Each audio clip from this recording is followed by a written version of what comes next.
In this video, we're going to be talking about why I started this company, and also just as importantly, I'm so excited to be here today. So I think that boils down to three main things, right? And the first one is independence. And that can be looked at a lot of different ways, but I think when it comes to what we do, independence is just the ability to have something of your own, right? I think as long as you don't own what you do, then you are at the mercy of someone else. Now, obviously, depending on what company you work with or what type of institution you work for, there's more stability there. But I think very recently, especially when the pandemic happened, a lot of people realized pretty quickly, if you don't own it, you don't control it. So a lot of people got let go from places that they worked that, they had their allegiance to for, decades at a time. So one of the biggest things I think serves, at least for me personally, that serves me well when it comes to, owning a business is the fact that I understand that it comes to a certain level of independence. Now, there's a good part and bad part to that, of course. A good part is, yes, you're independent, you're on your own. The bad part is the same thing as well. That means when things are broken, it's up to you to fix it. But when things are going well, so just like, John Maxwell says, as a leader, everything rises and falls on leadership. So you get the blame and the glory as well. And I think that's important to understand going into a field like ours or going into any version of entrepreneurship. But I think that independence is a big thing. Number two is the predictability. When you control something, you determine how predictable the results become. Now, obviously, in our line of work, I'm not saying predictable as in the results that you get from a week-to-week basis or month-to-month or year-to-year basis is the same, but it's predictable because you control it. It's predictable because you're able to make decisions on a whim, right? Or sometimes long-term decisions or whatever, but you're able to make decisions that can change the outcome.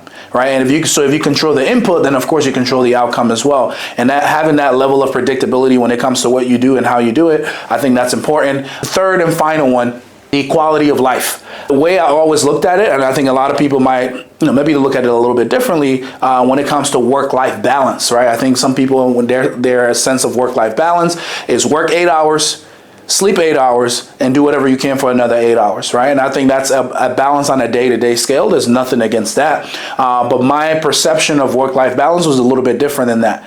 For me, I was like, while I'm still able in my younger years, I wanted to put in as much time, deposit as much time as I needed to into the craft I wanted to get into. And as time goes by, that craft needed less and less of my time. So now I can take that time and invest it into the things that I want, like, creating a family, like, taking vacations, traveling, doing all the things that I wanted to do without being at the mercy of someone else and being able to ask for vacation. I think there's nothing wrong with those things for other people, but for me personally, that's not what I wanted for myself.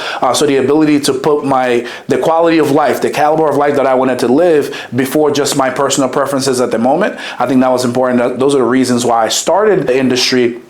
Now, reasons why, I still enjoy what I do now. Number one is I think I get to let other people know how they can also achieve that as well. And that for me, that's exciting. I think that the best part about doing something is also teaching other people how to do it as well. And that, maybe is personal for me, but I think that's an exciting thing. Another thing that I'm excited to be here is I get to choose who I work with. Unfortunately, for a lot of people, they don't get to do that. They get to work wherever they want to work, but then you don't get to choose all of the people that you work with. For me, I get to do both. It didn't just happen overnight. Of course, there's a lot that I did up to that point, but I think the ability to be able to choose the people I get to work with put me automatically in a happier mood. I literally tell people in my interview process that if someone's not positive, I don't hire them, no matter how qualified they might be for whatever position we're hiring for. If they're not positive, I don't hire them because that's my preference. I prefer to work around positive people because it's good for, my personal being and obviously the other people in the company as well. I think that's another big part of,